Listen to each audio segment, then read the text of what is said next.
this morning, sun's a bit hazy, checking the forecast, things looking crazy. A storm on the horizon, the pressure is low, gotta get moving, put on a show. The news is all buzzing, state of alert, but we've got a plan, we're ready to work. Emergency Management Associates, we're here for the crisis, we're here for the fates. From the first sign of trouble to the all clear sign, we're on the front lines, we're one of a kind. Emergency Management Associates, we're the calm in the chaos, we're opening gates, connecting the dots and making the calls. We're picking you up when you're starting to fall.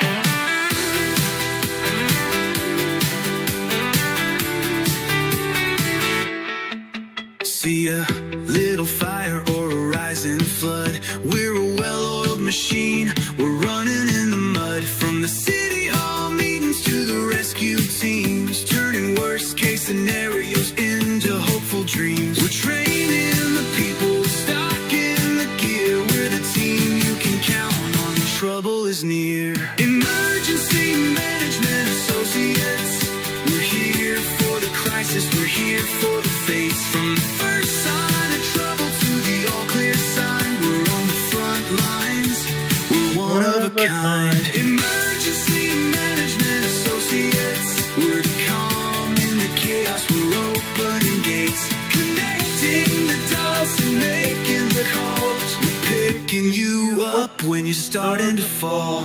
It's more than a job, it's a calling, you see, prepared for the present and what's yet to be. Every second counts, we're ready to react for our communities, we're making an impact.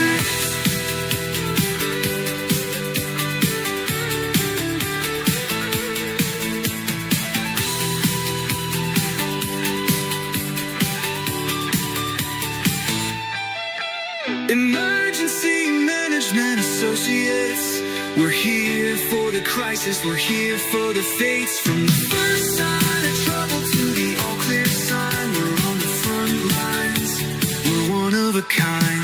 Emergency Management Associates, we're the calm in the chaos, we're opening gates, connecting the dots and making the calls. We're picking you up when you're starting to fall.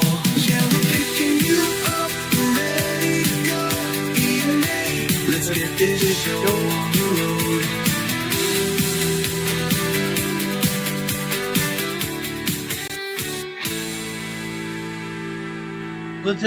Let's get this show on the road, guys. Let's kick this can right now. How about that, guys? Let's do it right now.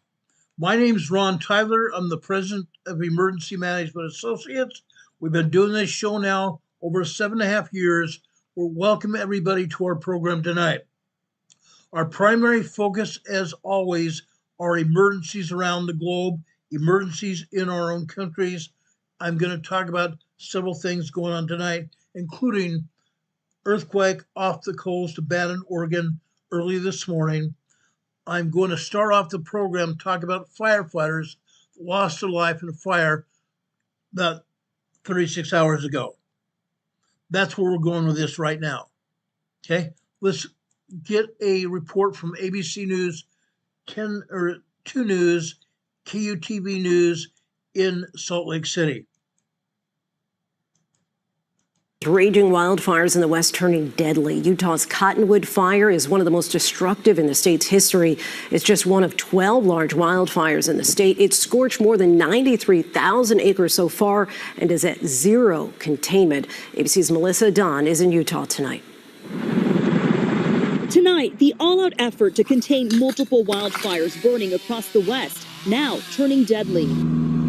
3 firefighters were killed, 2 others hurt, battling a fire at the Utah-Colorado border. Officials say they were trapped by the fire with no escape. First responders today honoring them with a procession in Grand Junction, Colorado. It's the ultimate sacrifice, and we never like to hear when that happens. We take a step back and we reassess how we're doing things, and we make sure that everybody's being as safe as possible. Utah's Cottonwood fire erupting into 144 square miles, roughly the size of the city of Philadelphia, the largest fire in the country. At least 1,000 people evacuated from the Cherry Fire, both fires 0% contained. An ongoing drought and record low snowpack are helping fuel the flames.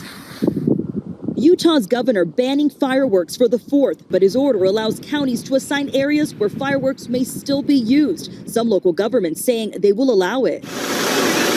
And while the U.S. continues to heat up, Western Europe is cooling down after a week of record-breaking heat.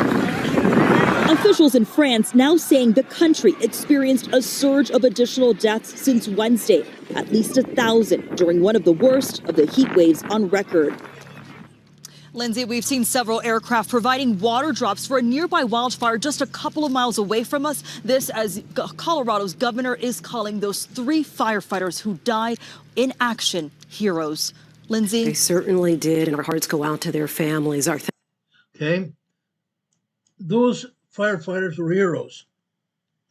Absolutely unequivocally heroes. I want to make that point clear. They were heroes, guys. They were heroes. These 3 firefighters were killed and 2 others injured while responding to wildfires at the Utah, Colorado, New Mexico, and Arizona borders. Federal wildland fire officials have released the identities of the 3 firefighters who died while responding to the Knolls fire in western Colorado on Saturday. The firefighters were assigned to the rifle heli-attack crew and were engaged in initial attack operations on the Knolls fire when the incident occurred. The deceased firefighters have been identified as Emily Baker, 38, of Clinton Township, Michigan, assigned U.S. Forest Service rifle heli-pack. Nick Hutcherson, 27 years old, of Glendale, Arizona, assigned to U.S. Forest Service Calabab National Forest. Sidney Watson, 27, of Warrior, Alabama, also assigned U.S. Wildfire Service rifle heli-attack. Guys, we haven't lost any firefighters in some time due to the wildland fires. I've remembered firefighters lost in California fires. I've remembered firefighters lost in Colorado fires before. I've been to firefighter funerals in Denver, Colorado. Guys, we honor these 3 heroes right now. 2 fellow firefighters are in hospital recovering from injuries while sustained from attacking that wildfire. They're receiving medical care as we speak. These firefighters were killed on Saturday while fighting the Knolls Gore fires, according to the U.S. Wildfire Fire Service. Officials said again 2 others were injured and transported to the hospital. We mourn the loss of these 3 firefighters who answered the call to protect others and made the ultimate sacrifice in service to their fellow citizens. Our thoughts are with their families, their loved ones. Their loved ones, guys, their friends, their crewmates, as they face this unimaginable loss.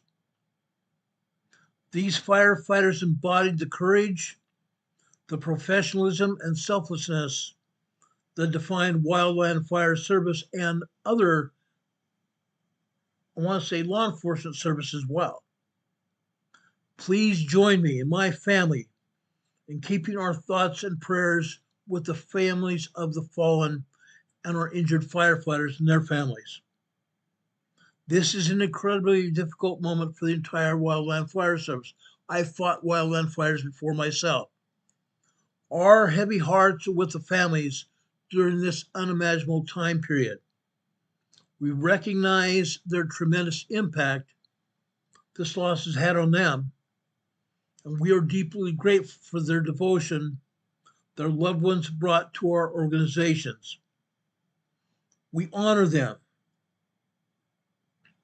We honor them and their memories with compassion and support as their selfless service and commitment create an enduring legacy. The U.S. Department of Interior's Wildland Fire Service and U.S. Department of Agriculture's Forest Service are closely coordinating response efforts and providing support to the families, the co-workers, and the loved ones of those affected by this tragedy. A serious accident investigation team has been mobilized to review the circumstances surrounding the incident. The Western Forest Service fire officials said 5 victims were locally based federal firefighters who were caught in a burn-over incident in Mesa County, Colorado, near the border area. Officials and firefighters did deploy their emergency shelters. What happened? Please let me explain what these emergency shelters had happened when that happened. Okay? On their backs and their backpacks, they carried emergency shelters which were made exactly for them. Okay? They carry these fire shelters in their backpacks. They're basically a big, huge piece of aluminum that has been specially treated and fire resistant. They take and put it on the ground, then they pull itself over the firefighter themselves, and then they hold it to the ground and let the fire burn over them. Okay? Meaning, why did it happen? These 3 firefighters and others were caught in what they call a burnover, meaning the fire was surrounding them all over. They had no chance to escape, no routes to escape at all. They deployed their fire shelters, pulled it over themselves, but somehow, some way, they didn't survive the fire. Those fire shelters are specifically made so these firefighters could survive. We don't know what happened. There's an investigation ongoing as to why those fire shelters didn't protect those firefighters. We'll get more information as this investigation goes on, I'm sure. We'll give you that information when it becomes available. Now, we have more things to talk about. We have earthquakes around the globe. The first earthquake I want to talk about is in the Cascadia region, off the coast of Oregon, right here, off the coast of Bannon, Oregon, Bannon, Central Oregon. This earthquake was a 5.5 large earthquake. A 5.5 large earthquake. Large earthquake, guys. Now, why am I emphasizing this? If this earthquake had hit anywhere on land, this earthquake would have caused major damage. This earthquake would have caused major damage here. This perpendicular fault line here, running from the northwest here to the southeast here, off of Oregon, is called the Blanco fracture zone. The Blanco fracture zone. Okay? The line directly beneath it that runs from the northeast to the southwest is called the Gorda Ridge. The Gorda Ridge. The red line above it is called the Zigzag or Juan de Fuca Fault. Juan, Juan, de, Fuca, Fuca, the Juan de Fuca Fault. It's a zigzag fault line that runs off the coast of Oregon and Washington State. Okay? It connects with the Blanco fracture zone to the west. The Gorda Ridge connects the Blanco fracture zone from the northeast to the southwest, and then the Gorda Ridge connects with what they call the Gorda Escarpment that runs east-west away from the California coast. Gorda Escarpment. Now, what happens there? Just south of the Cascadia subduction zone. The Cascadia subduction zone is that green earthquake fault that you see running along the coast of California, Oregon, and Washington, going all the way up into the Pacific Northwest, going into British Columbia, Canada. I was showing that fault to you. It connects with what they call Haida Gwaii Island. Haida Gwaii Island, north of Vancouver Island. Runs all the way down the coast of North America, all the way down to Northern California, the Cascadia subduction zone. Now, guys, over here in the Pacific Northwest, off the coast of Vancouver Island and Seattle-Tacoma area of Washington State, at the Cascadia subduction zone, between the Juan de Fuca Fault and the Cascadia subduction zone, we're expecting to get a 9.0, 10.0 earthquake. We are expecting to get a 9.0, 10.0 earthquake. We don't know when it's going to happen. Nobody knows.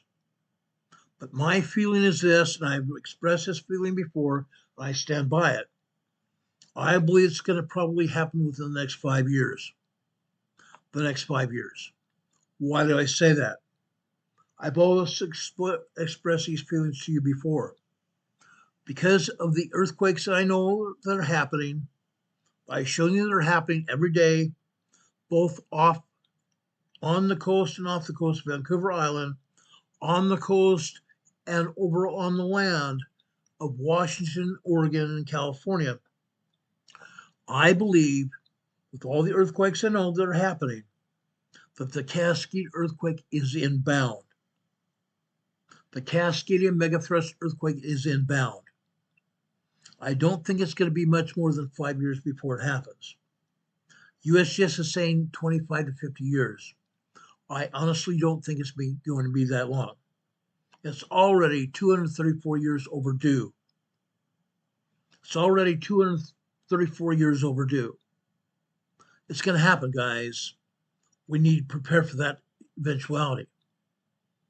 Now, where this 5.5 earthquake hit on the Blanco fracture zone, we've seen other 5.0 earthquakes hit 5.0, 5.3 large earthquakes as well, almost in the exact same location. This 5.5 earthquake hit off the coast of Bannon, Oregon today. Nobody on the coastline felt it. Nobody on the coastline felt it. Far enough the coast, it didn't affect anybody on land. Also, I want to show you something else. USGS is only showing you one other 3.4 small quake, an aftershock. There's been many aftershocks. There's been many aftershocks. USGS doesn't want us to know what's going on. They never do. Almost never do. Now, given that eventuality, the present map here shows two other aftershocks. Two aftershocks here. Count them, two aftershocks. Okay? Let me show you something. This is a 3.9, 4.0 earthquake. This earthquake that I highlighted here is a 3.9, 4.0 earthquake. Why do I say that?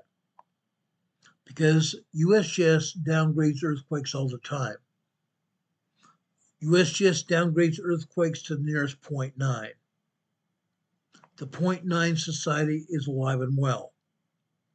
3.9 earthquake was probably over 4.0 to 4.1 earthquake at least.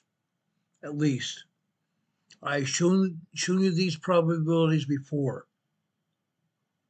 Okay? As I said before, you can't trust this organization because they haven't been trustworthy with all of us, ever. Further down here to the southwest, south of the Blanco fracture zone, west of the Gorda Ridge, 3.4 earthquake here. 3.4 earthquake here. Now, guys, this 5.5 earthquake hit here at 7:46 a.m. Pacific time. 7:46 a.m. Pacific time. This 3.4 earthquake was a foreshock. This 3.4 here is a foreshock. This happened at approximately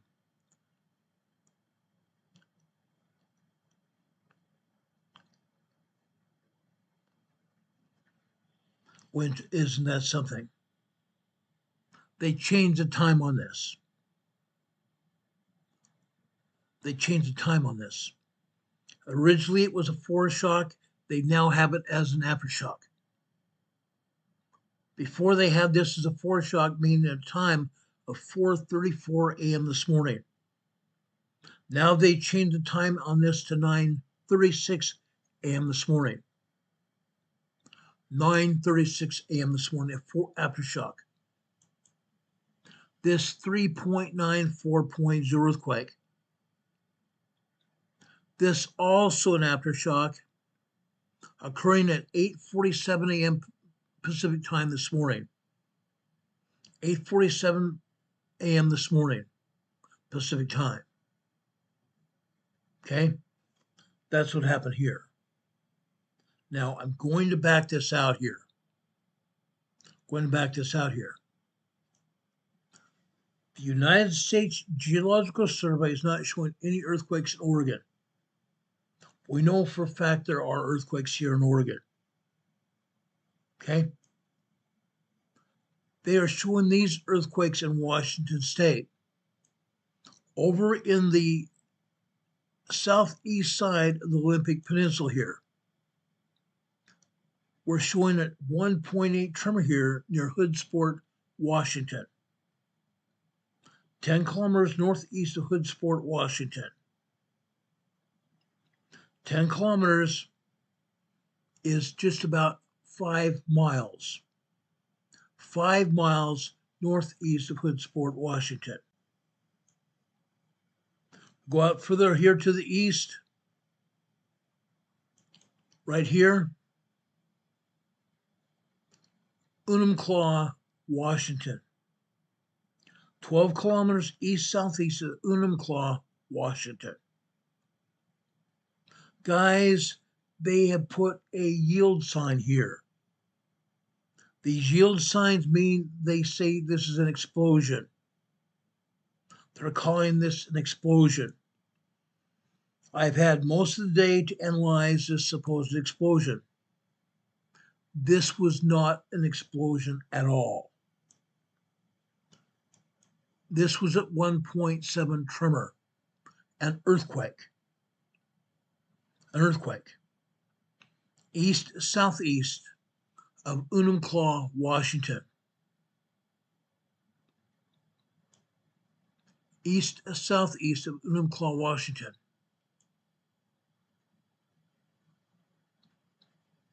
You can see Enumclaw on your monitor there on your screen. Now, guys, I'm going to take down our EMA banner here so you can see these earthquakes more realistically here.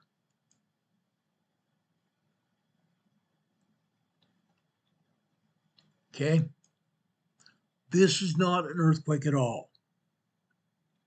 This was an earthquake. There was no explosion at all. At all. This is a fairly wooded area, a forested area, guys. Forested area. Unless they are now exploding trees out here to harvest wood here, this was not an explosion, but an earthquake. A 1.7 tremor here. Okay? 1.7 tremor here. Now, guys, you know me. This is just one more reason why we don't trust the USPS. This is an explosion, not an explosion, but a tremor, an earthquake. An earthquake.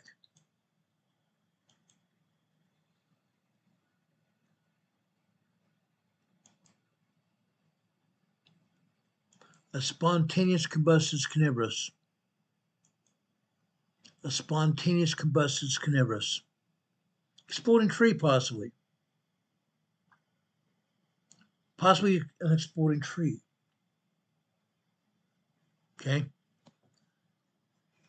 Now, my good friend and moderator, Demon Catman, east of England, sent me this meme several years ago. Demon Catman, we hope you can join us very soon. We miss you. Demon Catman, if you don't already know, guys, has been a very dear friend of this program. He's moderator also in this program. Several months ago, he was robbed. Robbed in his house. Someone burgled his house and robbed him. He's suffering from PTSD in England. He's trying to recover. He's written me several emails asking our patience and making sure he's not going to be taken down by me from being a moderator. I'm not going to do that. We hope Demon Catman can return to our program. But he sent me this meme, which I think is quite funny. Exploding tree. But look what he says as well. Get prepared for the unexpected emergency. That's the exact truth we want to give you.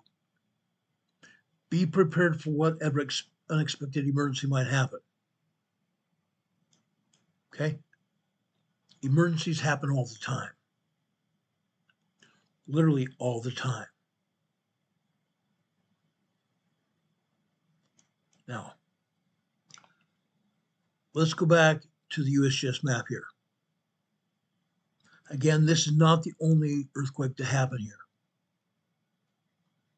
Not the only earthquake to happen here. Just southeast of Enumclaw, Washington.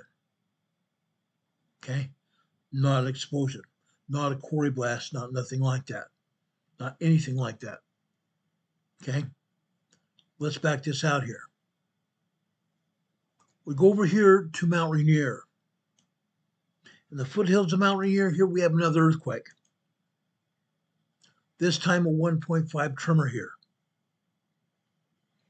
USGS identifies this as being 10 kilometers, 5 miles northeast of Ashford, Washington. Isn't that interesting? 5 miles, 10 kilometers northeast of Ashford, Washington. This is over here on the slopes, the foothills of America's largest, most dangerous volcano, even in the world. America's largest and most dangerous volcano in the world here. USGS, again, does not want to identify this earthquake with a volcano. Guess what? This earthquake, guys, this earthquake is 7.4 kilometers deep. A little less than 4 miles deep, about 3.5 miles deep. Inside the magma chamber underneath Mount Rainier's volcano. Underneath the volcano at Mount Rainier, guys. And again, USGS doesn't want to take responsibility for telling us it's at the volcano itself. It's in the foothills of Mount Rainier. Yes, they're showing it in the foothills of Mount Rainier, but they're not identifying that as at the volcano. But it is. Mount Rainier does not just have this tremor here, 1.5 tremor. Now, guys, we probably had over 100 or more tremors here at Mount Rainier today. Maybe over 100 or more tremors here at Mount Rainier today. This also is not an example even of the moderate earthquakes here as well, or even the small earthquakes, or the minor 2.0, 2.9 earthquakes here that happen here at Mount Rainier every day. USGS continues to lie to us.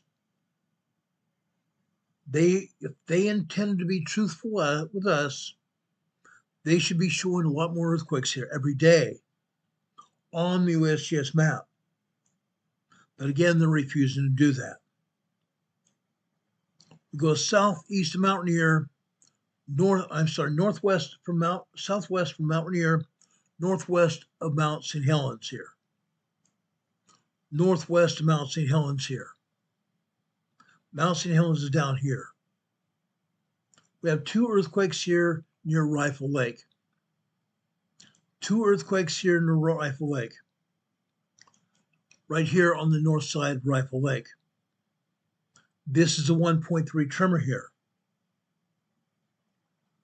On the north side of Rifle Lake, central Rifle Lake here. Now this red earthquake here is a brand new earthquake. It happened within the last 30 minutes. This also is a 1.4 tremor here. 1.4 tremor here. They're saying this is 10 kilometers southwest of Morganton, Washington. Southwest of Morganton, Washington. They are identifying this 1.3 here as 8 kilometers south of Morganton, Washington. Interesting, huh? 8 kilometers here and 10 kilometers here. Why are they not identifying these earthquakes here? Central Rifle Lake, on the outskirts of Rifle Lake here, or at the boundaries of Rifle Lake on the north and south central side of the lake. Why are they not doing that? This is truthfully where both these earthquakes occurred. But again, USGS would rather locate these earthquakes away from the city, not giving the true location where these earthquakes are at. Again, I think this is abhorrent. This is false data, false reporting. False reporting. Further down south to the southeast here is Mount St. Helens. Why are they not showing earthquakes, both small, minor, tremors and microquakes happening here at Mount St. Helens? Why not? Earthquakes happen here every day. They don't want to show anything here at Mount Rainier. The one earthquake near Mount Rainier happened, they put it as near Ashford, Washington, not at Mount Rainier. But here at Mount St. Helens, where they have earthquakes here every day, they don't want to identify earthquakes here.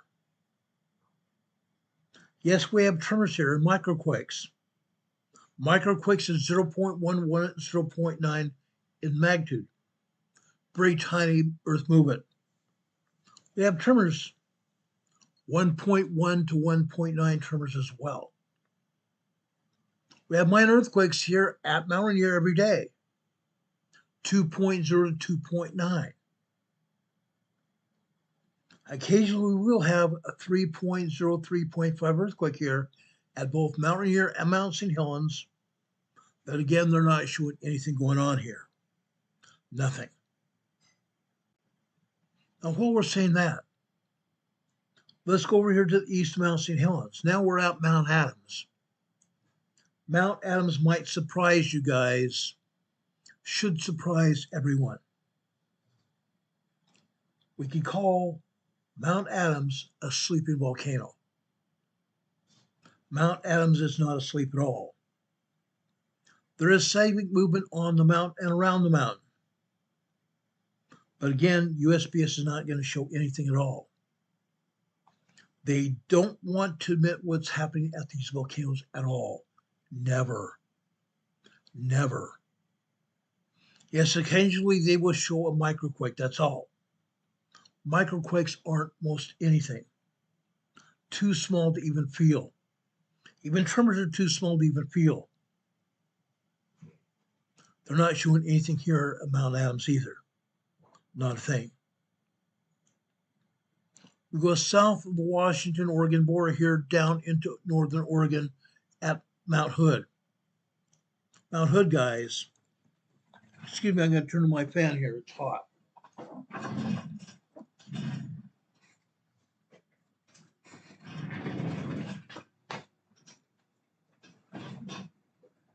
It's about 95 degrees outside.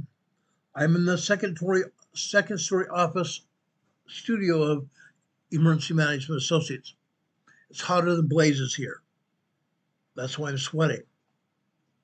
Notice at Mount Hood, they're not showing anything going on here. Again, this is wrong. It's false storytelling.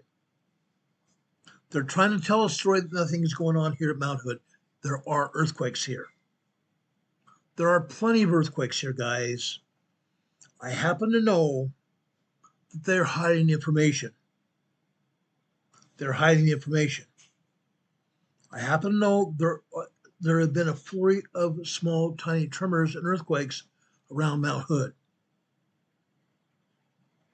Again, they don't want anybody to know that. There's been a flurry of seismic activity around Mount Hood as of late.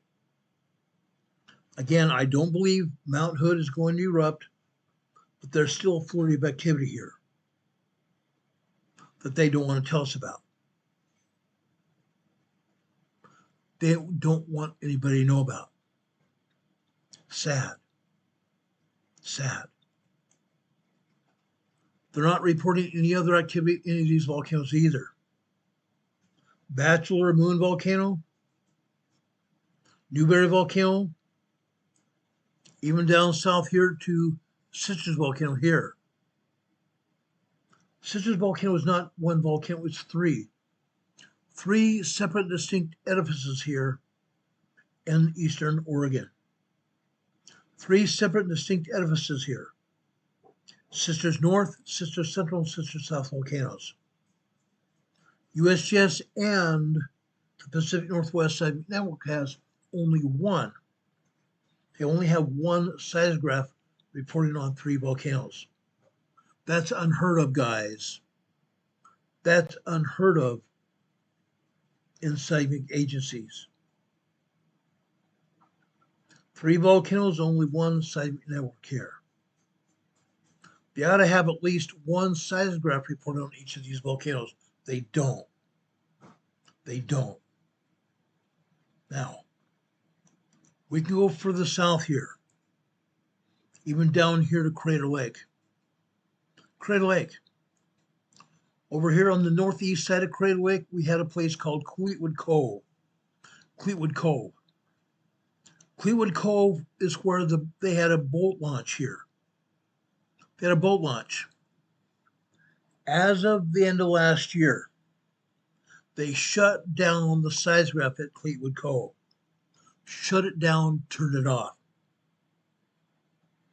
Turned it flat off. Prior to Queetwood Cove being shut down, we had tremors, we had minor earthquakes here, plenty of microquakes, plenty of tremors. We had 2.0, 2.9 earthquakes hitting here all the time. Small earthquakes, 3.0, 3.4 hitting here all the time at Queetwood Cove, Crater Lake. They shut that down. At the same time, over here, we had Mount Scott. Mount Scott, a seismograph over here on the southeast side of Crater Lake. They also shut that down as well. Mount Scott was also reporting microquakes, tremors, minor earthquakes 2.0, 2.9. Yes, and occasionally 3.0, 3.5 here. They shut it down as of January 12th. Shut it off. Shut it off, guys. Then over here on the central part of southern Crater Lake here, there is another location where we have a seismograph recorded that was giving us information every day. This seismograph they cut off about a month and a half ago, called Crater Lake Bunkhouse. They shut it down about a month ago. Crater Lake Bunkhouse is also reporting microquakes, 0.1, 1.9, 0.1 to 0.9, 1.1 to 1.9 tremors, 2.0 to 2.9 minor earthquakes. And yes, here at Bunkhouse, we would also see 3.0, 3.2 earthquakes happen here quite frequently, nearly every day. They've shut them down. They have shut them down. Now, USGS and the Pacific Northwest Seismic Network had one other seismograph over here at the summit of Crater Lake here. Summit of Crater Lake right here. This is called Wizard Island. The seismograph on Wizard Island is over here on the southwest side, Wizard Island. This was also shut down about a month ago. This seismograph was reported on earthquakes that happen here. Most of the time, the seismograph here at Wizard Island could not report actual information. Why? Because the seismograph itself was sitting unprotected on the island. Sitting unprotected on the island. Why do I say unprotected? It was unprotected from the environment. Unprotected from the environment. Both sleet, snow, heavy rain, and even lightning was being recorded by the seismograph here. Unprotected on the island. The other seismographs were sitting in protected sheds, protected bunkhouses, bunkers at their locations. Not the case of Wizard Island, it was exposed to the elements here. They shut this down as well. Now, that said about Crater Lake. Also, as of the end of last year, they have completely shut down Crater Lake to any public access. Crater Lake, the volcano, has been shut down to public access here. There are some elements that are reporting that seismic activities continue here at Crater Lake, but there's nothing to prove it. No seismographs are reporting any activity here because they have shut those down to the public. Now, just like has been done in California, Caltech and USGS has shut down the seismic reported for Southern California. They shut it down December last year. What I think is going on, they're not letting the public see it, but the activity is still here. They're not letting the public see what is going on here at Crater Lake or some of the other volcanoes, but the activity is still being monitored by the agencies. That's what I believe has happened here. Okay? Please know this. We are going to continue to keep a very close eye on this volcano and all the others because we know for a fact what's going on. We know for a fact what's going on. Now, getting back to what's happened here off the coast today. We had a 5.5 off the coast today. Seismic activity still rocks the coastline here. Still rocks the coastline. As of 3 years ago. As of 3 years ago off the coast of Oregon here. All up and down the coast of Oregon. 3 years ago, Oregon State University, with a grant from the United States government, bought seismographs. They bought some seismographs, 55 of them, and installed those seismographs off the coast of Oregon. Those seismographs are reporting data that I've been reporting on.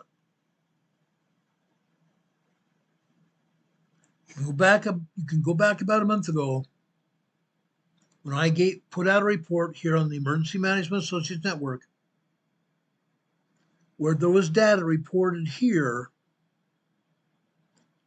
by the University of Oregon saying that 2 million earthquakes a year were being reported here off the coast of Oregon. 2 million earthquakes a year were being reported off the coast of Oregon here. But of course, they're not going to show you this data. They're not going to show anybody the data. They don't want anybody to know what's going on. Off the coast of Washington State last year, Washington State University and the Pacific Northwest Seismic Network obtained a grant from Washington, D.C., giving them money to purchase another 51 seismographs to set in the ocean off the coast of Washington. The seismographs here have been reporting earthquakes here as well. They've been reporting thousands upon tens of thousands of earthquakes hitting here off the coast of Washington State here since these seismographs have been put in operation here. But of course, we're not privy to any of that information.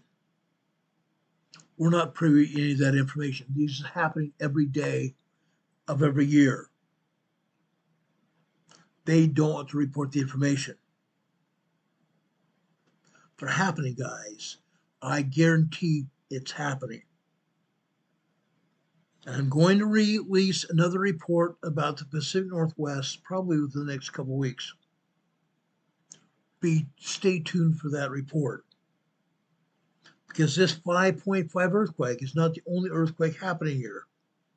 As I said before, we've had numerous 5.0s, 5.1s, and 5.3s in this exact same location. This 5.5 is the largest earthquake we've seen so far off the coast of Bethel, Oregon. So far. Need I remind you, I think we might be no more than 5 years away from the Cascadia megathrust earthquake with a magnitude of at least 9.0, 10.0 in magnitude. Major earthquake here. Off the coast of Washington and Vancouver Island here. Right here in this location between the Juan de Fuca Fault and the Cascadia subduction zone. Get ready, guys. It's going to happen. A while back, about a month or so ago, probably 2 months ago, I gave you a report about Haida Gwaii Island. Haida Gwaii Island right here. I reported that earthquake fault just off the coast of Haida Gwaii here, just west of Haida Gwaii. This is Haida Gwaii's Cascadia subduction zone. This is Haida Gwaii's Cascadia subduction zone. This fault zone here also quite close to the coast of Haida Gwaii is also capable of a Cascadia megathrust earthquake. It's also capable of a Cascadia megathrust earthquake. Huge earthquake here. Huge megathrust earthquake. As a result of that earthquake, because this earthquake fault is just barely off the coast, the people who are living here on Haida Gwaii, and yes, there are a number of people living here, they're going to get even a shorter response time before they have a tsunami after the earthquake. After the earthquake. They're going to see a tsunami after the earthquake. Just like we reported here, not just off the coast of Vancouver Island, Washington, Oregon, even California here. After the 10.0, 9.0, 10.0 earthquake here, guys, all of us along the north coast or the west coast of North America are going to see a tsunami, a major tsunami. Anywhere from 20 to 30 minutes after the earthquake hits. 20 to 30 minutes after the earthquake hits. It's going to hit, guys. I promise you it's going to hit. It's also going to hit off the coast of Northern California here, because that is where the San Andreas Fault is. That's where the San Andreas Fault is. In 2019, December 23rd, 2019, Chris Goldfinger, then a professor at Oregon State University, met with scientists over here in San Francisco. December 23rd, 2019. That assembly of scientists, Chris Goldfinger told them that the Cascadia megathrust earthquake would trigger the San Andreas Fault. Would trigger the San Andreas Fault here, off the coast of Northern California.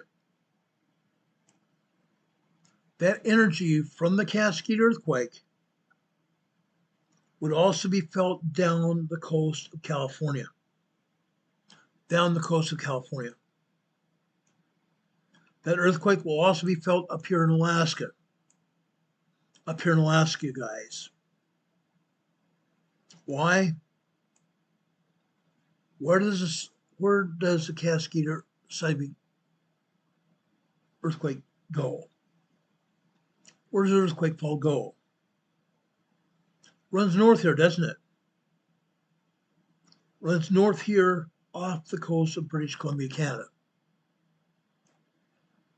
Because, guys, that fault zone is connected to the same fault that runs over here into Alaska. This area is also going to feel the 9.0, 10.0 earthquake.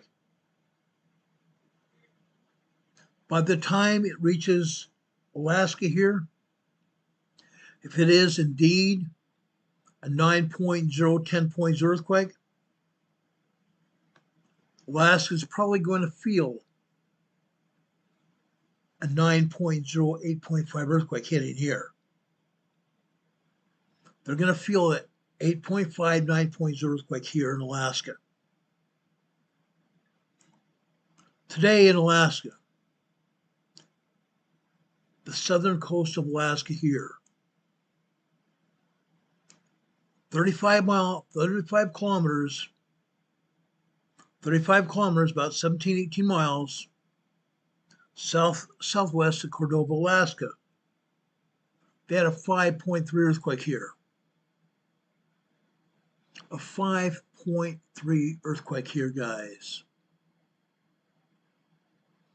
A large 5.3 earthquake here. USGS have been categorizing 5.0 to 5.9 as moderate earthquakes. Moderate earthquakes. As of the beginning of last year, they took the classification from being a large to a moderate earthquake. Guys, I abhor that. Why is that? Because, guys, large earthquakes cause large amounts of damage. Large earthquakes cause large amounts of damage. This 5.3 off the coast here, 17 miles off the coast, even though it was off the coast, anybody living anywhere near the coastline here felt that earthquake. They felt some parts of the earthquake. Maybe not the entire 5.3, but they may have felt a 4.7, 4.8 earthquake here. Still a pretty good jolt here. They felt it, guys. They felt it. 5.3 earthquake here. Right here. Guys, this is a 2.4 minor earthquake. 2.4 minor earthquake aftershock. This is the 3.0 aftershock as well. 2.4 and a 3.0 small earthquake aftershock. Aftershock is the 5.3 earthquake here off the coast of Cordova, Alaska today. Today, guys. Today. Okay? Today. Okay? Now, you see another red earthquake here. The red signifies this earthquake just happened within the last 30 minutes. This is a 3.1 small earthquake here near Chickaloon, Alaska. Chickaloon, Alaska. Chickaloon.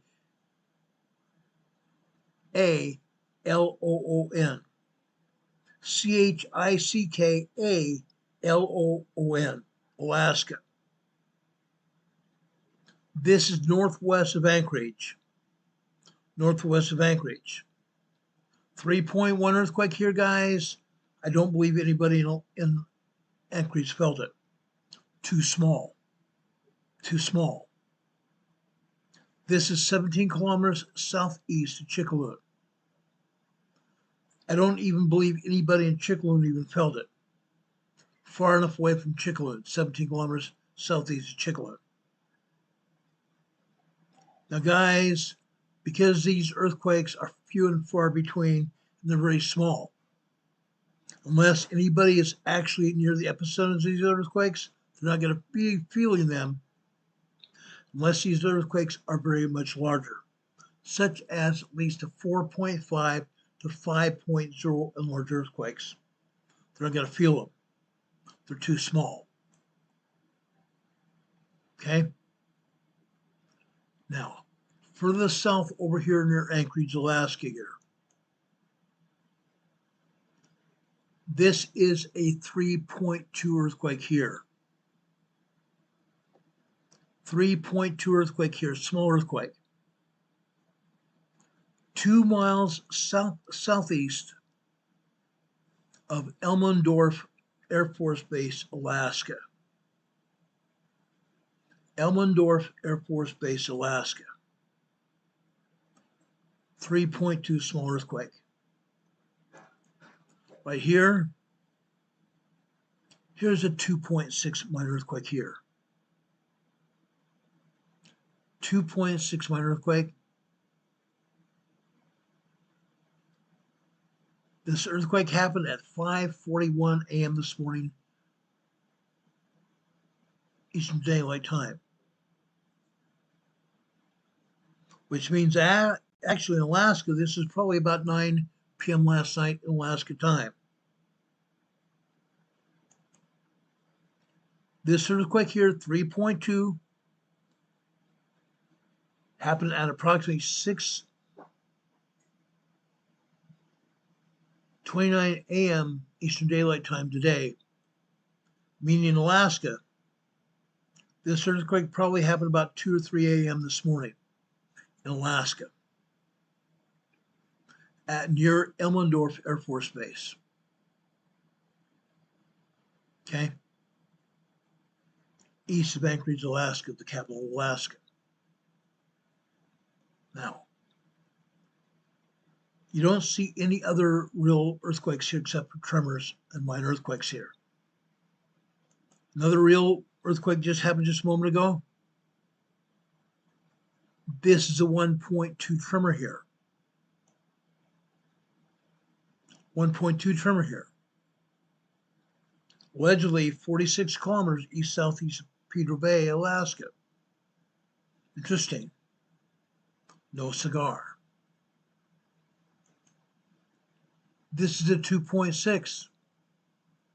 44 kilometers east-southeast of Pedro Bay, Alaska here.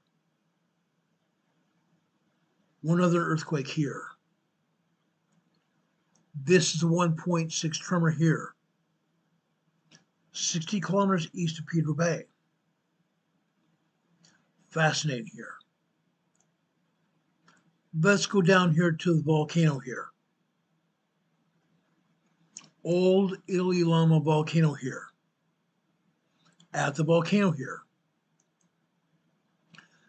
USGS is showing this as a minus 0.3 microquake.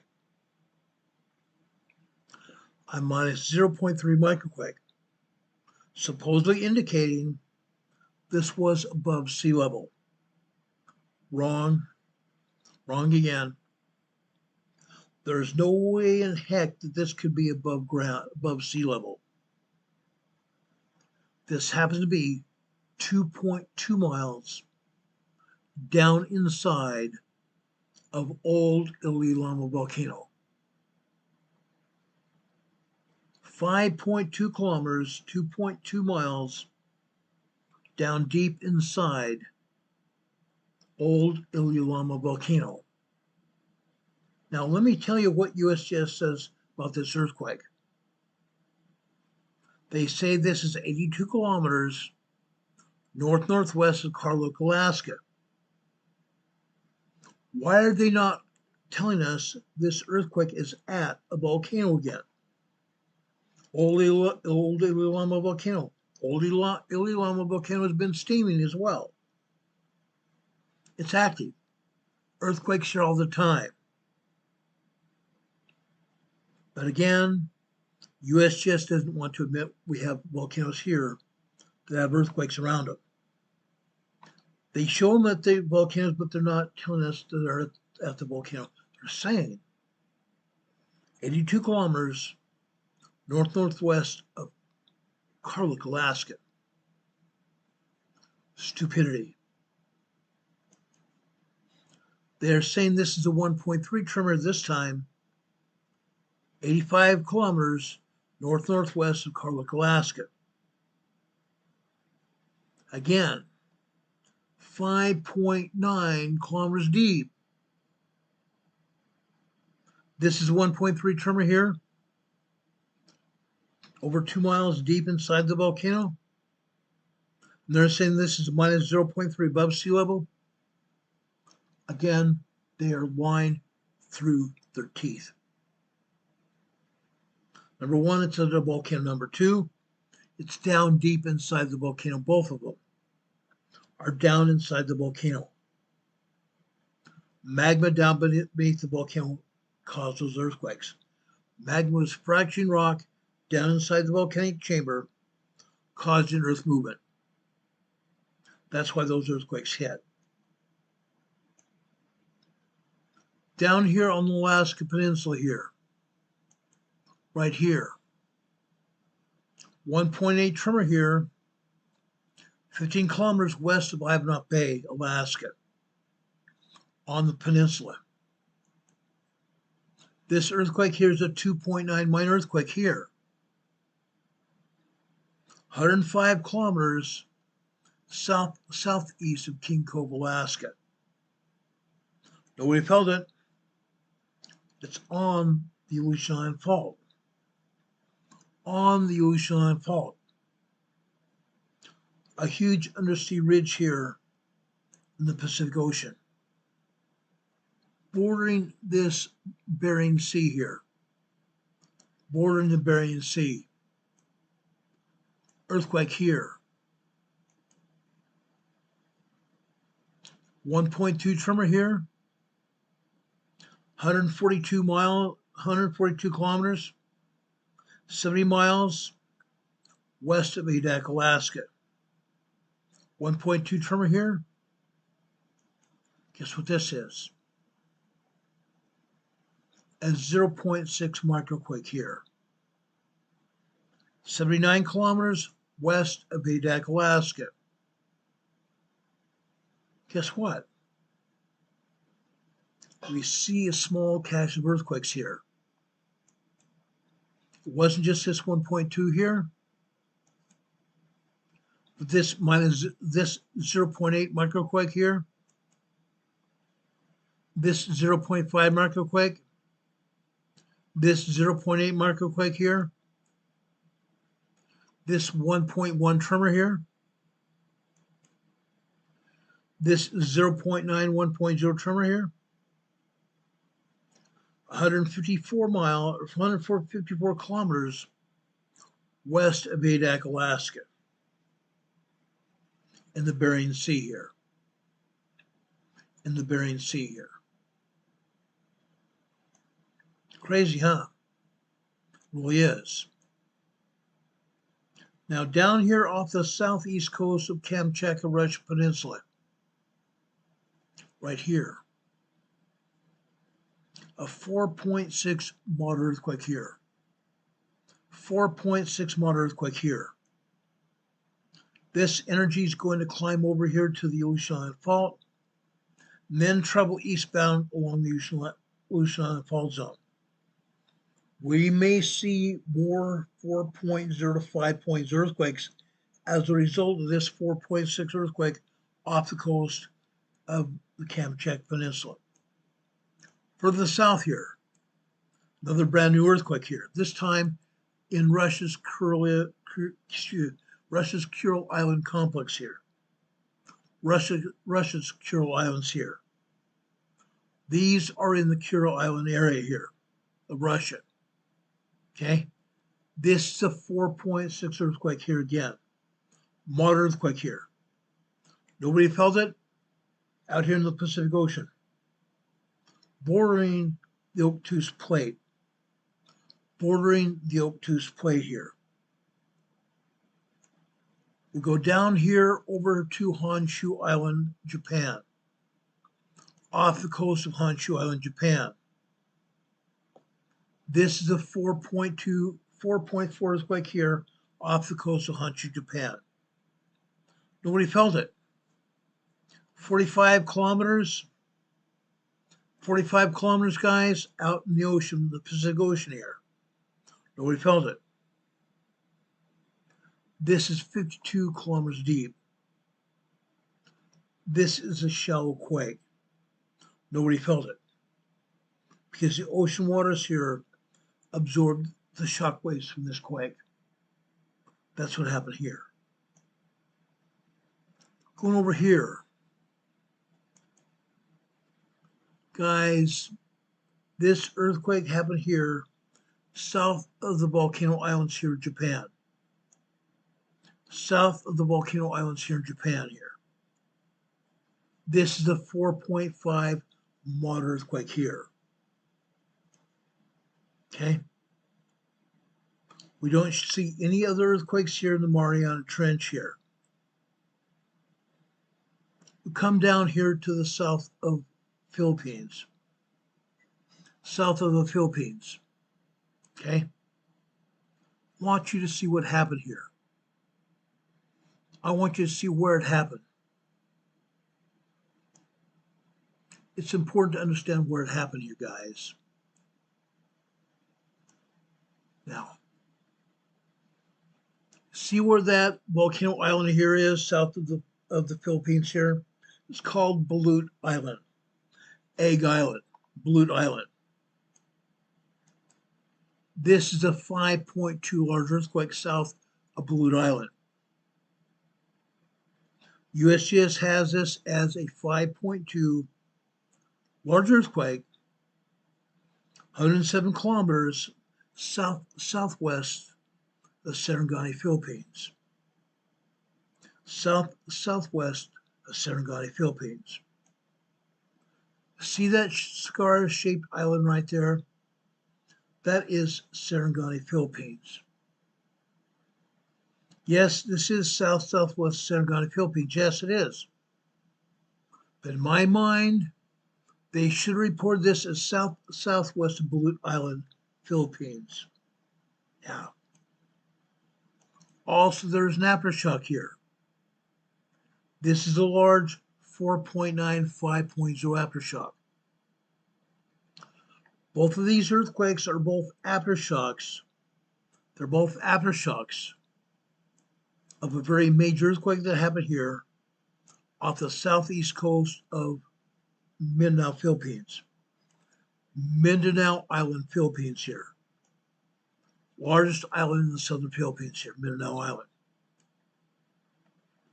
Many weeks ago right here off the coast, We had a 7.4 earthquake with now over 500 aftershocks. Over 500 aftershocks. This large and this moderate earthquake here were aftershocks of that 7.4 major earthquake here. Aftershocks of that earthquake. Aftershocks continue to happen there. They're going to happen for years, guys. Years. Whenever we see major earthquakes, usually means we're going to see earthquakes, aftershocks, happen every month of every year for years. Aftershocks. Down here in Indonesia. This is West Manado, Indonesia. This is a 4.6 earthquake here. Also probably an aftershock of that 7.4 earthquake here in the Philippines. Probably an aftershock, guys, because aftershocks continue to hammer this area after that major earthquake hit in the Philippines. This is a 4.6 aftershock here in the northern Philippines. Now, notice this. There are 70 earthquakes here in Indonesia today, 70 of them. USGS is showing one. One earthquake specifically in the Philippines, northern Philippines here. But it's probably an aftershock from the Philippine earthquake. They're not showing any other earthquakes here, guys.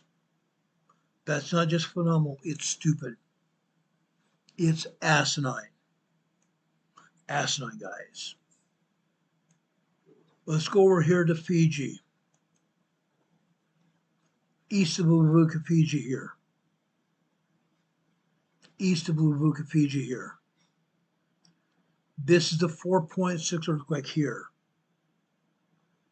236 kilometers east of Buvuka, Fiji. Nobody felt this earthquake at all. Nobody felt it at all. However, you need to be aware of this. This was a very deep earthquake. This was a very deep earthquake here.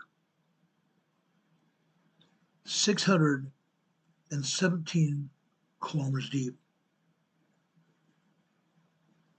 617 kilometers deep. That means this 4.6 earthquake is going to propagate a larger shallow earthquake in the next 3 to 10 days. It's going to propagate a larger shallow earthquake in the next 3 to 10 days. Meaning, let's go to the depth to magnitude conversion chart here. Let's look here at 615. This is 617 kilometers deep, close enough for government work. We're going to add a 1.23 to the magnitude of this earthquake. We're going to add a 1.23 to the magnitude of this earthquake here today, east of Buvuka, Fiji. Okay, what's it going to be? 1.23 is going to be a 5.8 to 5.9 earthquake. Is going to happen in this region in the next 3 to 10 days. In the next 3 to 10 days. Yes, this earthquake could happen in Fiji. It could happen over here in Tonga, Samoa region. It could happen down here in Legacy Islands here, New Caledonia area. It could happen over here in Vanuatu. It could happen over here in the Solomon Islands here. Or even west there, over here into Papua New Guinea. Could happen. Could happen. In the 7+ years we've been on the air. April 3rd this year was 7 years. Some years. Now it's been April, May, June, 7 years, 3 months. The 7 years, 3 months we've been on the air. One time, I saw energy from Fiji coming over here to southern Chile, Argentina region, traveling all the way through the Pacific Ocean here to Chile, Argentina region, stroking a large earthquake. Stroking a large earthquake here. Yes, it could happen. It could happen. Again, this 4.6 earthquake is going to stroke a 5.8 to 5.9 very large earthquake here in the next 3 to 10 days. Go down here to the southeast here. This time we have a 4.9, 5 points earthquake here, 234 kilometers southwest of Oahu, Tonga. Southwest of Oahu, Tonga here. 4.9, 5 points earthquake. This time, this was a shell quake, a very shell quake. 10 kilometers deep, 6.2 miles deep. Shell earthquake. Over here to the southwest of there, south of Fiji Islands here, another 4.8 earthquake here this time. This time, this is also a deep earthquake. 597 kilometers deep. 597 kilometers deep. Let's go back here to the depth to magnitude convergence chart here. The depth to magnitude convergence chart here. Right here. Let's take a look at 595 kilometers deep. In this case, we're going to add a 1.19 to the magnitude of that quake. 1.19 to the magnitude of this quake. Again. That earthquake, guys, was a large 5 points earthquake. Was a large 5 points earthquake. USGS says a 4.9. Probably a 5 points larger earthquake here, guys. We need to consider that.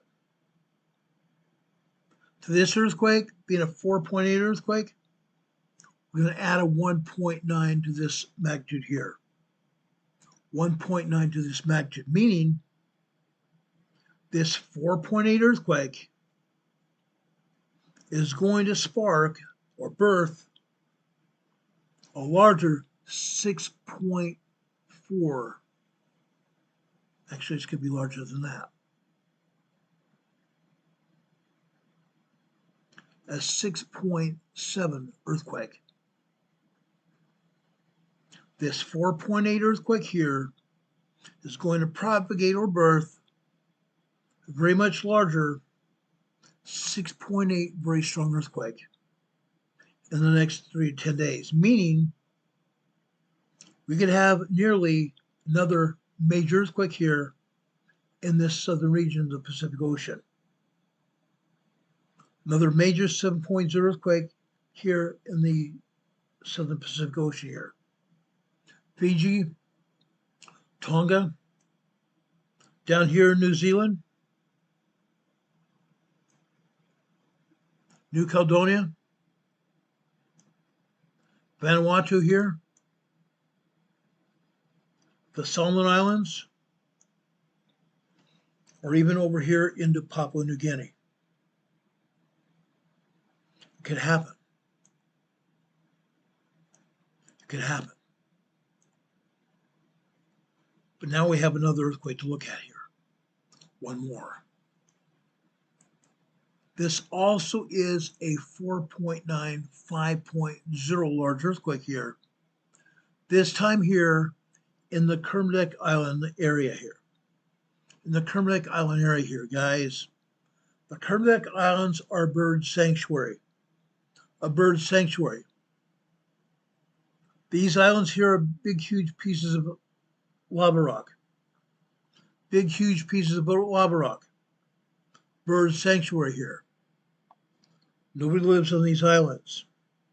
Why?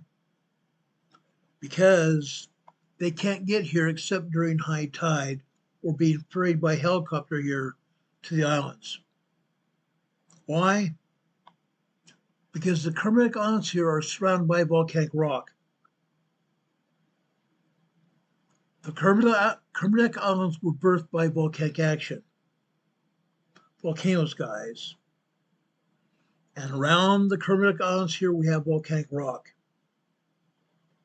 And during low tides, some of that volcanic rock is visible just below the surface. Meaning, unless people are very careful, their boats or ships are going to be sunk by the volcanic rocks surrounding these islands. Which means they have to come in during high tide or being helicoptered over here to check on the birds in the Kermadec Islands. Large 5.0 earthquake hit here today. That unfortunately happens frequently. Frequently. Guys, I have even seen 7.4 earthquakes hitting here the summer of 19, the summer of 2019. The summer of 2019, we had 7.4 earthquakes hitting here in the Kermadec Islands many times for about a week and a half. 7.0, 7.4 earthquakes happen here all the time. Summer 2019. They happen. USGS not showing any earthquakes here in New Zealand. Not showing darn earthquake here. That's a fallacy, as I say. Pretty much a fallacy. It's a lie. It's a lie, guys. There are earthquakes happen here every day. Every darn day. For USGS to not recognize it is their fallacy. Their lie to the public. They happen all the time, every day. Every day of every year. Every day of every year they happen. Now, guys, I'm not going to lie to you. I'm deeply disappointed with our agency. An agency that I revered back in college when I got my degree. I revered this agency. During the past 5 to 6 years, they've let me down. They started not reporting earthquakes a long time ago. But the fewer earthquakes they're reporting is just abominable. It's abominable. Look at these earthquakes here in the Kermadec or in the New Zealand Islands here. Look at all these earthquakes here. All kinds of earthquakes here in New Zealand. All kinds of earthquakes. Now, let's go over here. Okay? Before, when I show you this, you see the circle that says 20 plus earthquakes? Earlier today, when I was monitoring earthquakes this morning, yes, I was monitoring earthquakes before I even got up. We had a 4.5 earthquake here. We had a 4.5 earthquake here. Here's a 3.1 off the east coast of New Zealand here. 3.1 off the east coast of New Zealand here.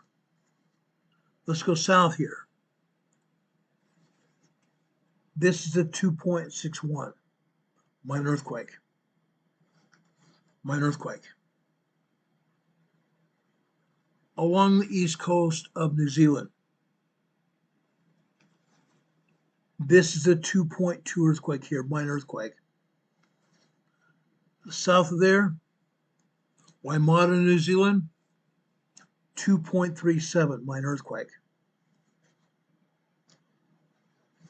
This is a 2.46 earthquake here. A moment ago, we had 46 people watching this program. I'm appalled. I'm appalled. We have people interested in these earthquakes that watch our program on New Zealand. I show these earthquakes on a frequent basis. I'm going to tell you why in just a minute. Further south here,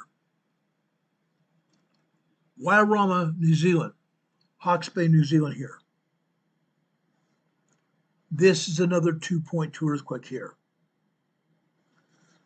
Further south here, on the east coast of the North Island, is a 2.25. They have taken down the 4.6 earthquake that was here earlier today. They've taken it down. That 4.6 earthquake was here in Hawke's Bay, New Zealand. Here in Hawke's Bay, New Zealand, they took it down.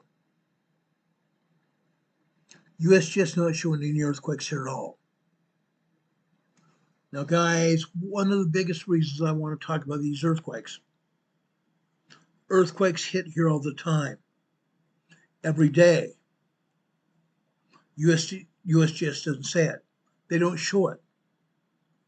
Guys, off the coast of New Zealand here, off the coast of the North Island, they are expecting an 8.0 megathrust earthquake here off the east coast of the North Island in the next 25 years. Scientists are saying in the next 25 years. Again, given all these earthquakes that happen here, it may happen sooner than that. Because the only agencies that are reporting these are the European agency. USGS doesn't want to touch it because they know what's going to happen here. They're going to see a major earthquake happen here, yet they're not even reporting on what's happening. We are expecting a major earthquake to happen here in the next 25 years, and USGS is not even talking about anything at all. So when that major earthquake happens here, guys, everybody's going to be befuddled. They're going to be saying, why did that earthquake happen? And nobody told us. Nobody even told us it was going to happen. I'm showing you now, guys, these earthquakes are here. These earthquakes are here. Don't be befuddled. Don't be surprised when I show you these earthquakes, because this is just another sign, just one more sign that major 8.0 earthquake is going to happen. One more sign that major earthquake is going to happen. And here off the northeast coast of New Zealand here, that's showing you that these earthquakes are here. They're here. These are foreshocks of the 8.0 earthquake. Now, on land here on the North Island, right here. See where it says Topo Lake? Lake Topo here? Guess what? Topo Lake is a supervolcano here. Topo Lake is a supervolcano. Well, guess what? Here is a 2.6 minor earthquake here at Topo Volcano. 2.6 minor earthquake here at Topo Volcano. Go figure. On the southern rim of Topo volcano. Here's a 2.73 minor earthquake here. 2.73 minor earthquake here. Topo volcano is moving. Topo volcano is moving. This earthquake here, guys, is 58.3 miles deep. 58.3 miles deep. Okay? Not to be outdone. This earthquake over here in the northern area of the volcano here, 2.6, is 58.9 miles deep. 59 miles deep, guys, inside the volcano. Inside the volcano. Go figure. Go figure. Is something likely to happen? Yes. Absolutely yes. For USGS not to show it is another sign the USGS doesn't want to tell us what's happening. They want to leave us blind. They want to leave us totally blind here.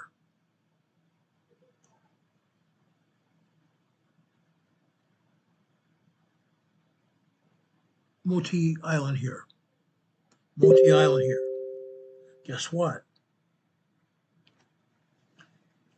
Here's a 2.4 earthquake here on the north side of Moti Island. On the north side of Moti Island here. Minor earthquake.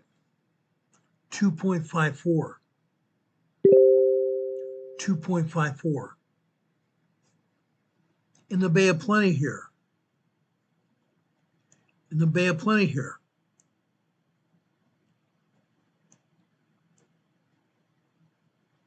Right here.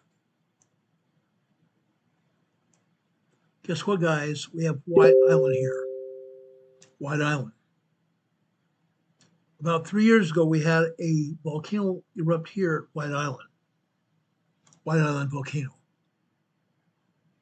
At the time, a tourist ship was over here in the Bay of Plenty. They took one of their whalers to bring tourists over here to White Island, not knowing that White Island would erupt. They didn't know that White Island volcano would erupt. That volcano erupted and killed about 5 people, one of them being an American from that tourist ship. To those people who were from Australia, a bunch of people on the cruise ship were from all over the world. One from America was fried, killed by the eruption of the White Island volcano. USGS not even showing anything going on here. Guess what? There are 6 earthquakes here to the northwest of White Island volcano. 6 earthquakes. Over here to the southwest. To the southwest here. This is a 2.89 earthquake. 2.89 minor earthquake. Okay? Just north of that 2.89, guys, there's another 2.2 minor earthquake here. 2.2 minor earthquake. Southwest of there is a 2.33 minor earthquake here. To the northwest, this is a 2.4 minor earthquake here. 2 more earthquakes here to the northeast. 3.0 small earthquake here. Right here, right next to it is a doublet. A 2.77 minor earthquake here. Okay. These earthquakes are just west of White Island Volcano here. Just west of White Island Volcano. White Island Volcano is still active. White Island Volcano is still active. It's steaming, it's bubbling, it's moving. But again, the agencies aren't reporting all the tremors and minor earthquakes around the island. Not reporting any earthquakes on the island at all. Sad but true. Sad but true.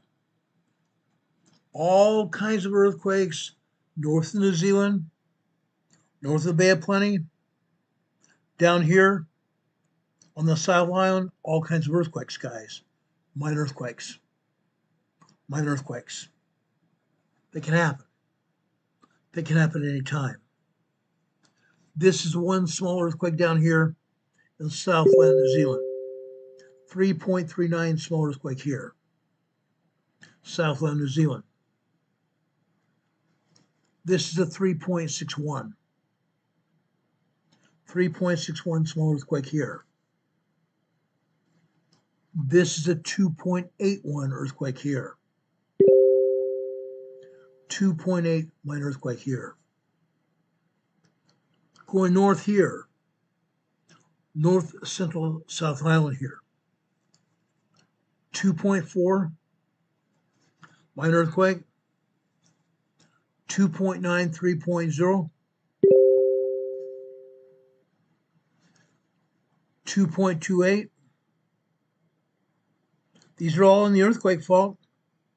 Earthquake fault coming out of Tonga. The same earthquake fault is on the east side of the Big Island here, of North Island, that's going to be responsible for the 8.0 earthquake off the east coast. Yeah. Another 2.62 earthquake here. Northwest there, 2.77 minor earthquake. Over here on the north coast of the South Island here, north coast of South Island is at 2.77. Then two earthquakes over here in the Cook Strait, the body of water between the North and South Island of New Zealand, the Cook Strait.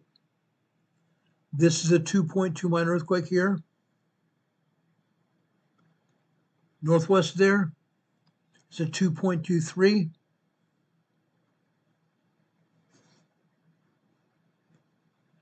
I want to show you three more earthquakes here. On the North Island, west of the, east, southeast of the volcano here. Let me show you this, guys.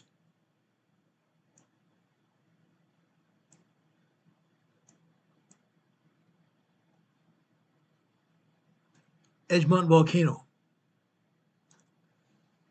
Just southeast of there is a 3.2 small earthquake. 3.2 small earthquake. These volcanoes are active, guys. These volcanoes are active.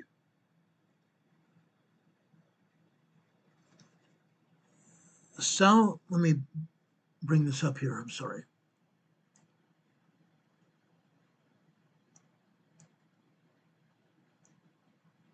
South of the supervolcano, we have Rapahue Volcano here. Tongariro National Park, Rapahue Volcano here. Right there. And the same earthquake fault coming out of Fiji. The same earthquake fault coming out of Fiji this time. Coming out of Fiji. Going all the way through the Bay of Plenty. Going all the way up here into Fiji. Fiji, guys. Two earthquake faults here. One of them going through the North Island, going down towards the southeast side of the island, of the South Island, and the Tongan Ridge coming out of here of Tonga, going down here along the east coast of the North Island here.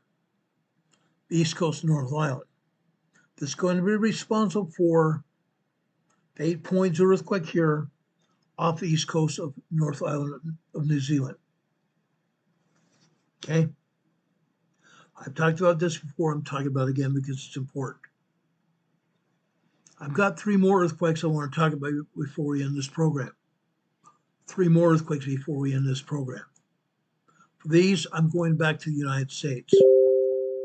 Going back to the United States. This earthquake here in South Carolina, southeast of Greenville, South Carolina here. This is a 2.2 minor earthquake here. 2.2 minor earthquake here. This is 4.8 kilometers deep, 2 miles deep here. 2 miles deep here.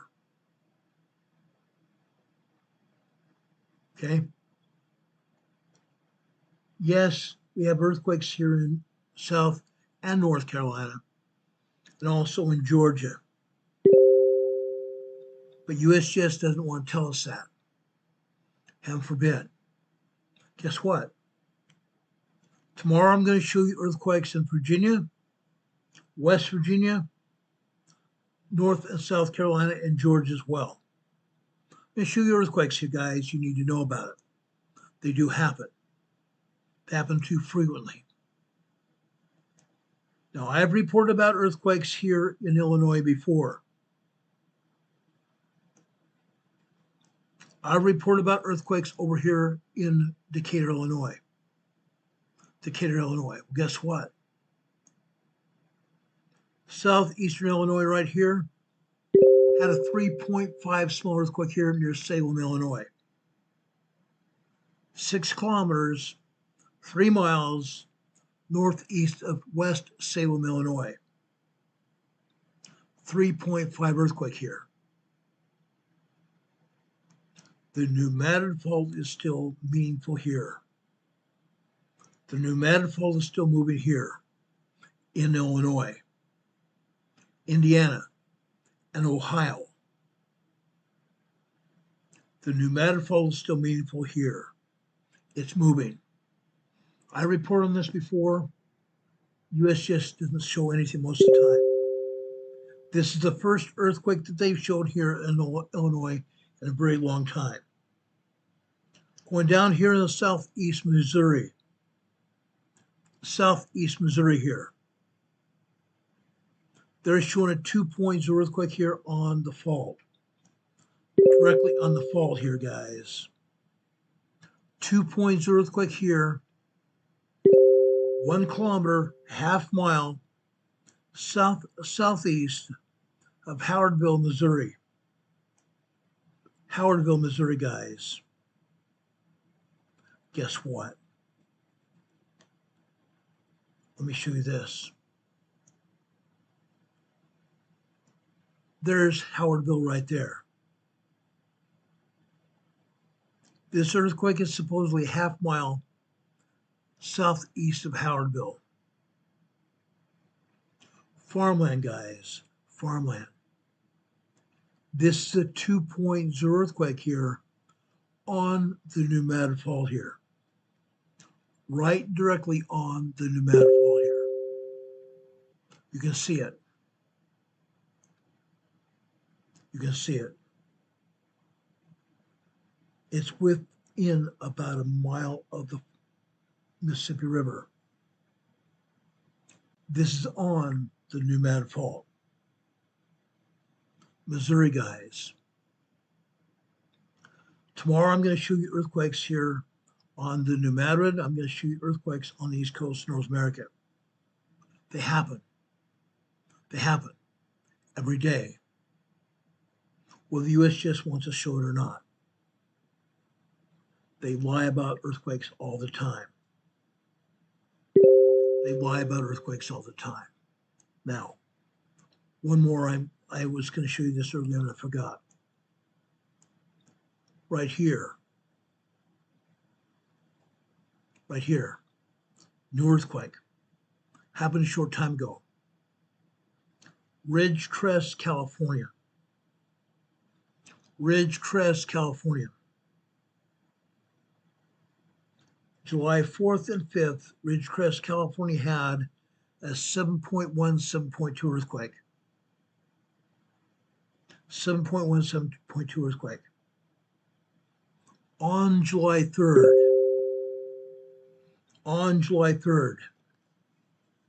we had two 6.9 earthquakes. Two 6.9 earthquakes here in Ridgecrest, California. Double earthquakes. Double earthquakes, just like we had in Venezuela. USGS took one off and left the other on. Both those earthquakes within miles of each other. Within miles. USGS took one down and left the other up. Two 6.9 earthquakes, guys. Then the next day we had a 7.1 earthquake here. 7.1, 7.2 earthquake. Guys, are we ramping up for another earthquake? Possibly. Possibly. But if we're ramping up, we don't have another earthquakes to happen again. Yes, it could happen anyway. The major earthquake get hit here again without much of anything else going on. But the last time we had a major earthquake here, guess what? This whole area of Southern California was full of earthquakes. This whole area of Southern California was full of earthquakes. Today it's not. Today it's not.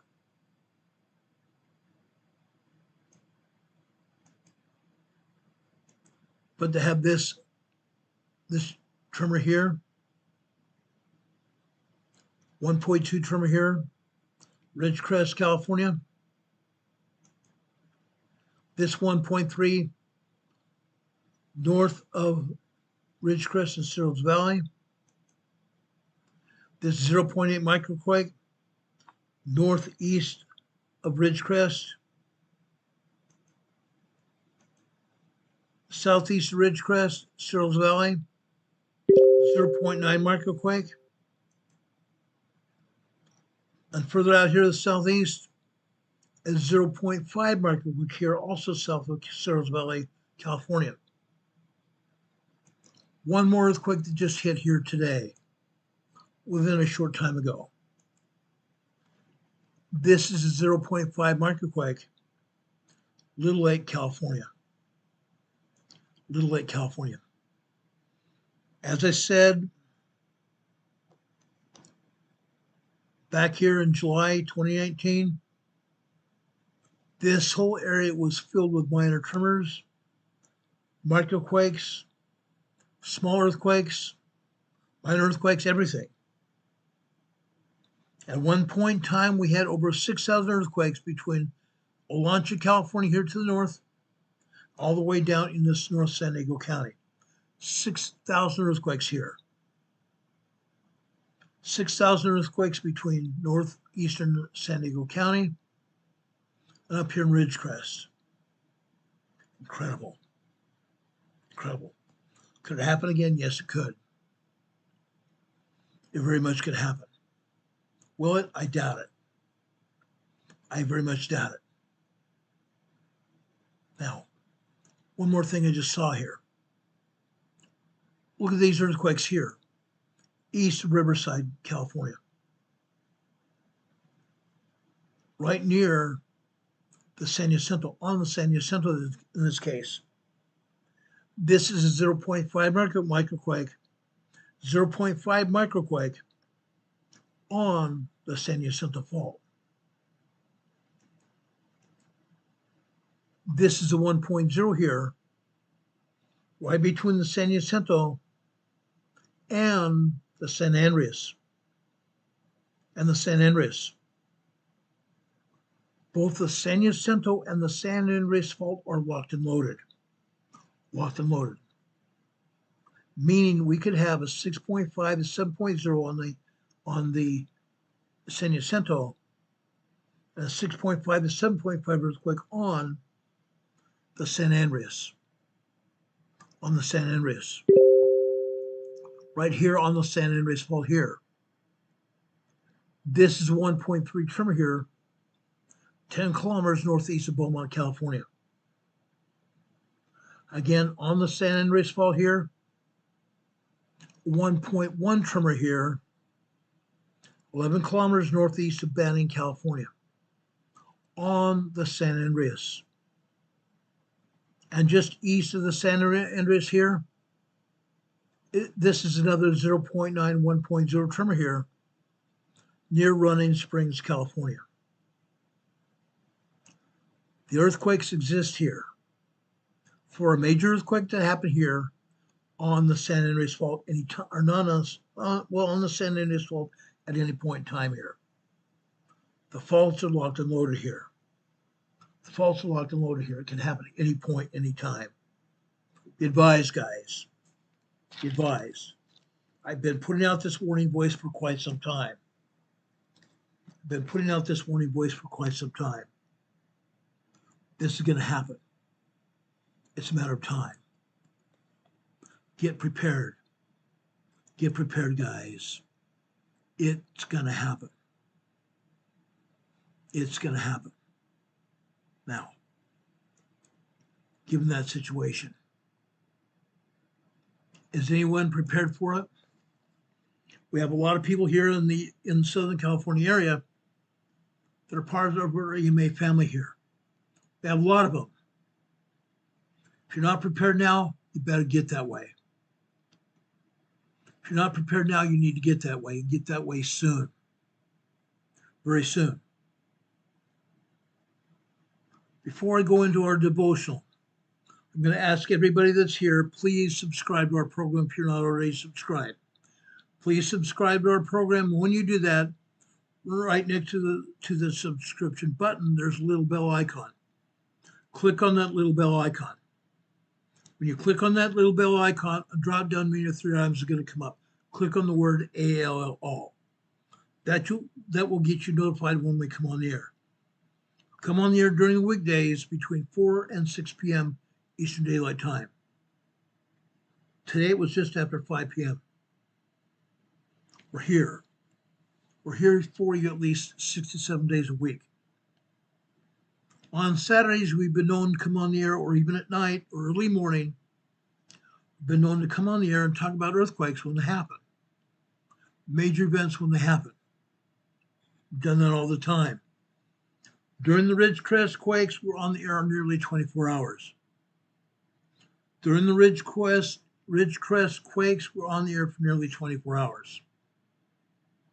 One other time, I want to say close to 20 hours, was when there was a deadly train derailment in Ohio that spewed chemical all over the ground that some idiot decided to burn and spread that chemical into the surface of the earth, into the crust of the earth, to seep in waterways, creeks and rivers and streams all over Ohio. And burning that chemical off also spread that chemical through the air out over into the Atlantic Ocean. Fact. We covered on the air when that earthquake happened, when that train derailment happened.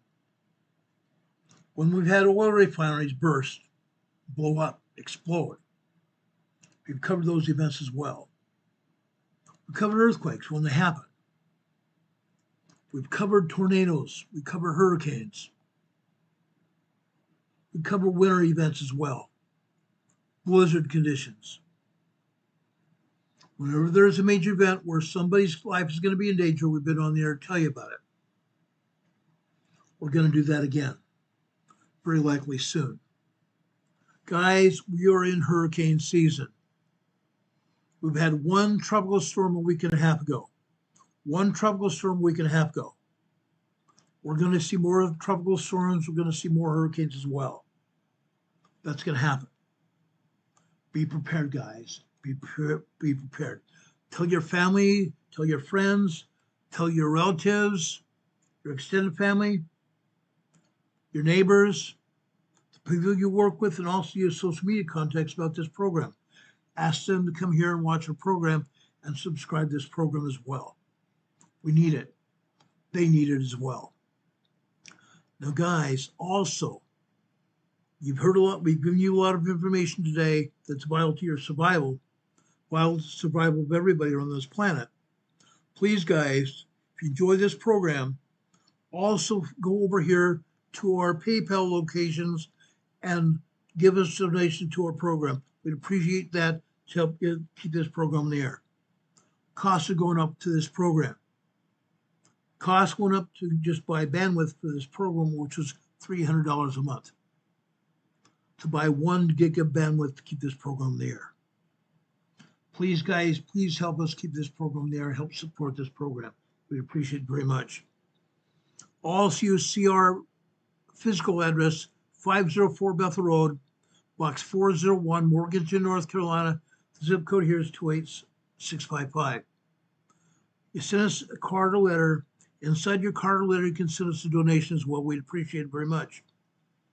Also, if you have any comments, questions, or ideas about what you'd like to see in this program, please send us to our email at rltnspdema@gmail.com.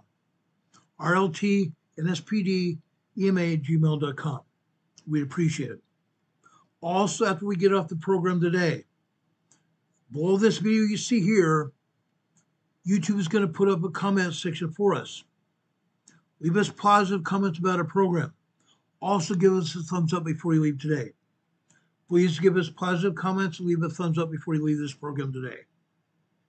Now, I leave you with a devotional after this program's over, before we leave. Why? Because we talk about all kinds of doom and gloom, earthquakes and other things that take people's lives. I try to leave you with something more positive, this time coming from the scriptures. Coming from the scriptures, guys.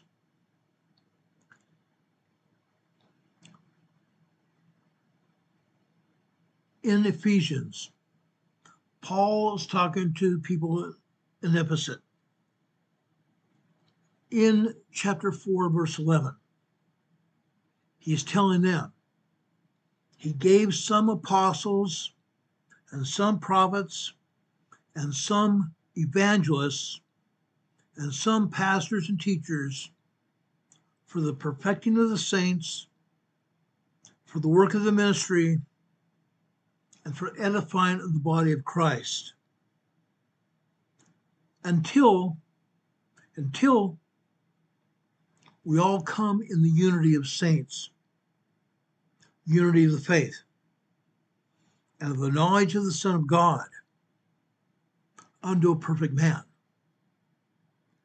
and unto the measure of the stature of the fullness of Christ. That we henceforth be no more as children, tossed to and fro, and carried about by every wind of doctrine, by the sleight of man, by the cunning craftiness, whereby they lie in wait to deceive. Lord God himself, Jesus Christ, gave us apostles, prophets, seers, and revelators to bring us back to Jesus Christ.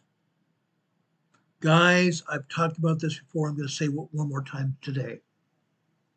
We're coming to a point in time in our lives where we that are still alive are going to see the second coming of Jesus Christ in our lives. We're going to see the coming of Jesus Christ in our lives. Be prepared. Be prepared. It's going to happen. I love each and every one of you. I love each and every one of you. Now, Sleeping Volcano just left us a message here in the chat. Sleeping Volcano is here, as several others here are in the chat that are members of our EMA family here that need our prayers and thoughts today, tonight, tomorrow, and going in the future. My dear friend, Sleeping Volcano is a moderator on this channel. A very, very dear friend of mine, she and her husband, Dennis. She's having a heart procedure tomorrow. so she won't be around most of the day. She's asking for our prayers as well. She's asking for our prayers and thoughts as well. Don Patoka, who I haven't seen in the last couple of days, he was back in the hospital this past week. He got the results of a biopsy for cancer for his liver earlier last week. I'm going to call him in the next day or so. I want to make sure he's okay. Don Patoka is a very dear friend of mine. He has cancer of his lungs and cancer in his liver. He's 79 years old. He needs our thoughts and prayers as well. We have many people. Heather is back. Renee Seppi. And many other of our EMA family members here need our thoughts and prayers, guys. We need our thoughts and prayers, even me. Guys, earlier today in South Dakota, we had straight line winds at the surface of 112 miles an hour. Straight line winds at the surface of 112 miles per hour. That's over tornado or hurricane force winds. Happens. Unfortunately, happens too many times. Pray for those people as well. Those winds are in South Dakota and Minnesota as well.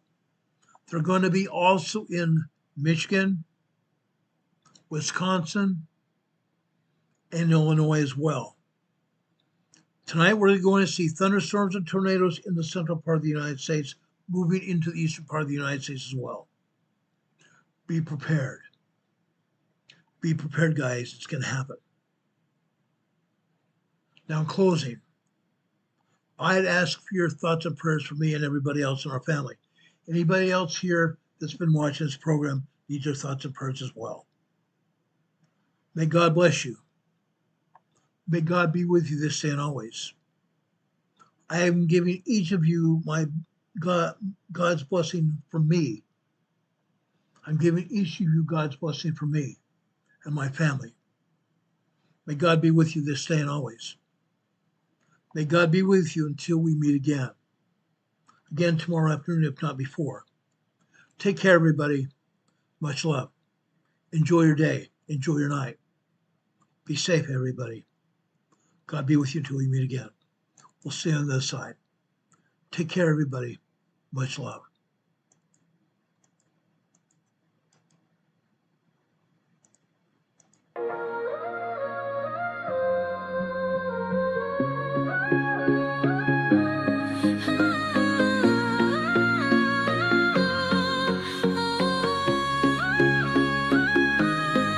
Here at Emergency Management Associates, we're dedicated and true,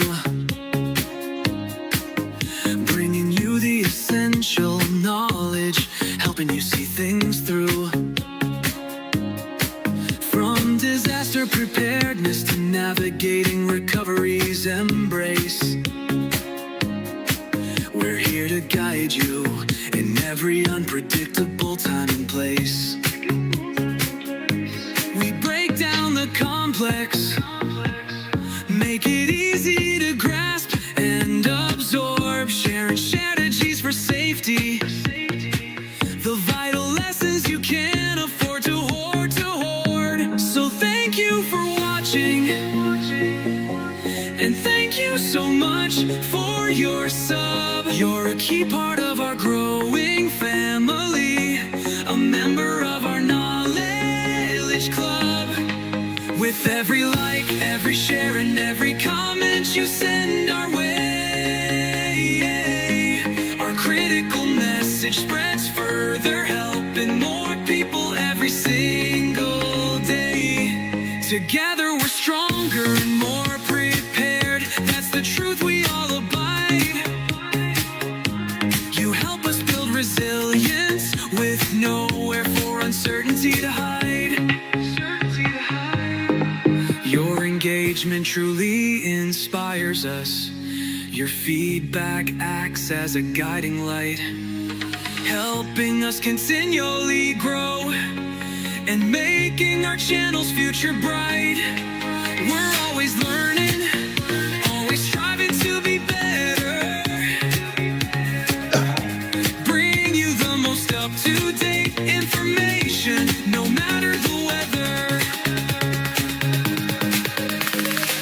Emergency Management Associates is here for you now and forever, it's true. Keep watching, keep learning, because we truly appreciate all that you do. Thank you.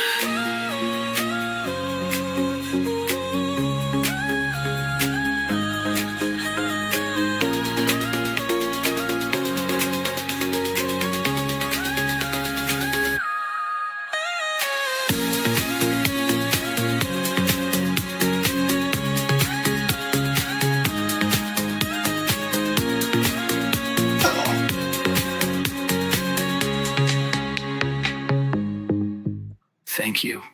Thank you, everyone. Have a good night. We love you.